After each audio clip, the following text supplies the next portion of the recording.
Hi everyone, welcome to part 2. Okay, Fischer has just played knight c6, and Spassky continued with bishop takes g4, and then Fischer castled. And now Spassky played bishop takes c8, which is the best move available to white, although it loses the tempo and gives black control of the semi-open file with his rook after rook takes c8.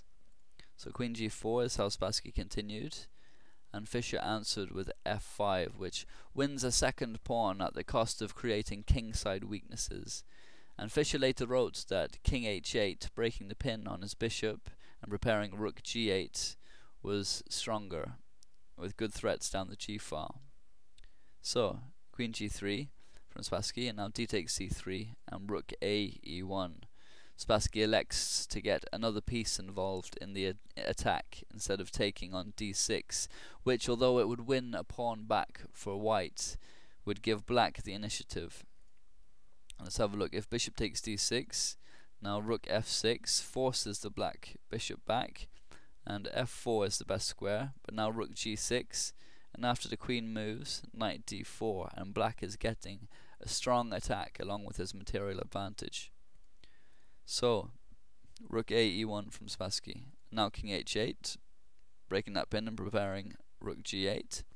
But in hindsight, Fischer thought that queen d7 was a good alternative, with one line running bishop takes d6, rook f e8, and if knight c5, queen f7, with a solid enough position, and still white has nothing to show for the pawn. And on the contrary, Fritz thinks that black has the stronger position here, as well as being up in material, so that's fine for black. So, king h8, anyway, from Fischer.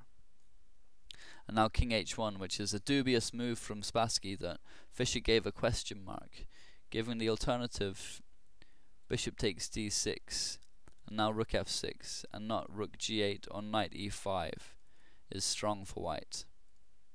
So rook f6, now bishop e5, knight takes e5, and after knight takes e5 there's still some play left in the position for white, but still no concrete way to regain the pawn either, so that also is okay for black. So, king h1, and now rook g8, which is a move that Fritz thought wasn't best, preferring instead to save the d pawn with d5, which is a move that Fischer gives as bad for black because knight c5 creates problems, and I think it's an example of an engine putting material concerns before positional ones, and I'm definitely inclined to trust Fischer's opinion here more than the computer's. Fritz gives the defense rook f7 because knight e6, winning the exchange, was threatened, but now knight e6 can be played anyway. It's a very strong square for the knight, and we're starting to see some of the problems Fischer was talking about. Amongst other things, white can now win the all-important dark squared bishop, which is a key defensive piece for black, although it's probably better not to exchange off the knight. So rook g8 anyway is what Fischer did play. And then came bishop takes d6 and bishop f8, which is the key move in Fischer's conception for this middle game position, the aim of which is to win Spassky's h-pawn. If instead bishop d4, discovering an attack on the queen, now queen h2 to defend the h-pawn from the black queen, and rook g4, hoping to pin the queen, but now bishop e5 check stops black from doubling rooks on the g file, because his best move here is king g8. If instead bishop takes e5, knight takes c5, and rook takes h4, hoping to win the queen, but now comes knight f7 check, and white is better. So king g8 would be the correct move, but now white has bishop g3, and he's able to hold his position. So bishop f8 is what Fischer played, and the point here is the discovered attack on the queen and also on the bishop means that bishop e5 check is forced. So now comes knight takes e5, and after queen takes e5 check, rook g7, and white has no way to hold on to his h-pawn. For example, if rook f4, then bishop d6 wins the exchange. Or if queen f4, then rook g4 is strong. And if queen takes f5, then queen takes h4 check, king g1, and queen g4 forces a favourable exchange of queens. If queen f2 to defend the mate threat, then bishop d6 with a strong attack for black. So Spassky avoided all of these lines and played the best move available to him after rook g7, which is rook takes f5. So now comes queen takes h4 check, king g1 and queen g4, which Fischer gave a question mark along with the comment drifting. Not realizing the danger, I thought black could whip up an attack along the g file. But correct is queen g3, where best play goes queen takes g3, and not queen e2, because now again bishop d6 and black has a very strong attack.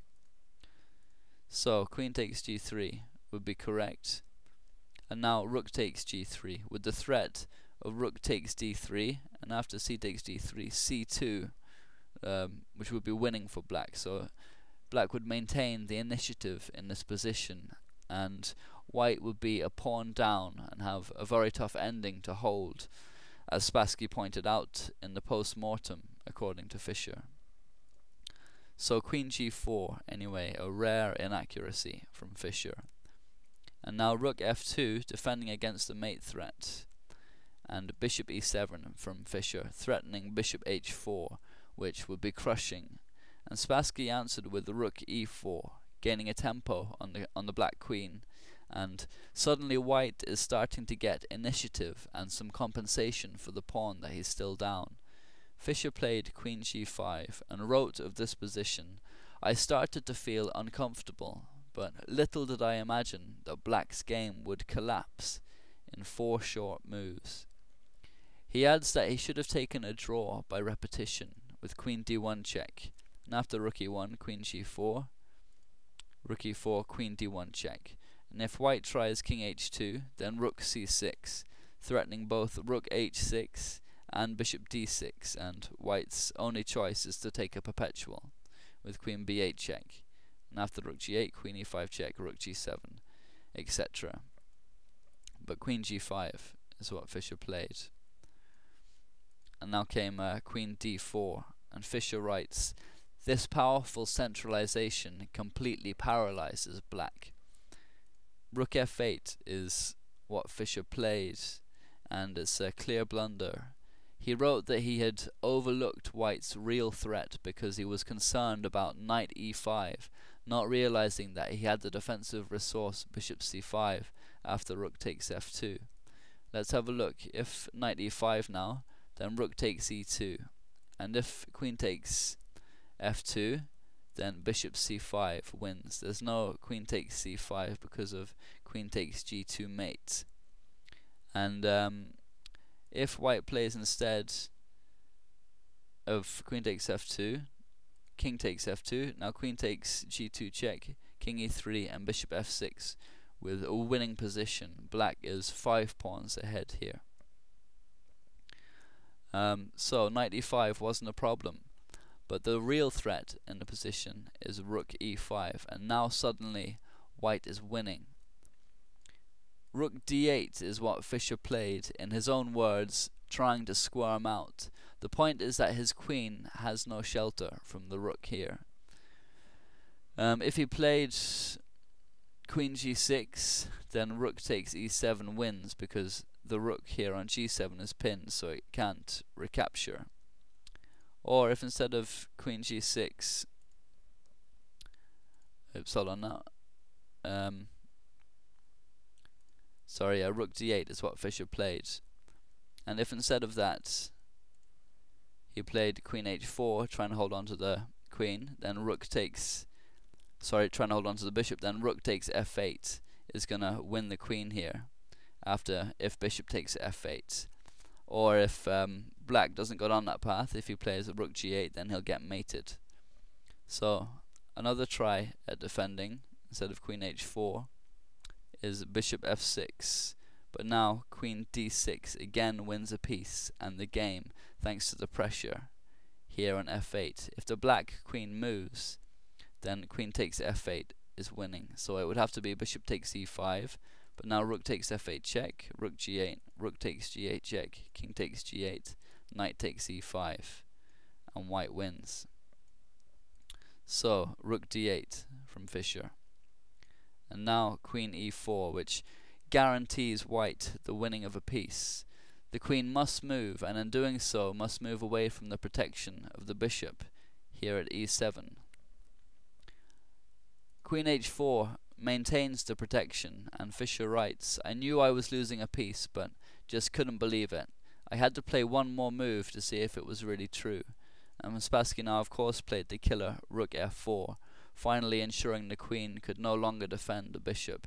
And here, after just 29 moves, Fischer resigned, saying that if, for example, queen g3, then rook takes e7, and black is totally lost. So, a rare defeat for Bobby Fischer, but as we all know, he got the ultimate revenge 12 years after this game. Okay, I hope you enjoyed this video. Please leave any comments or thoughts. Thanks very much.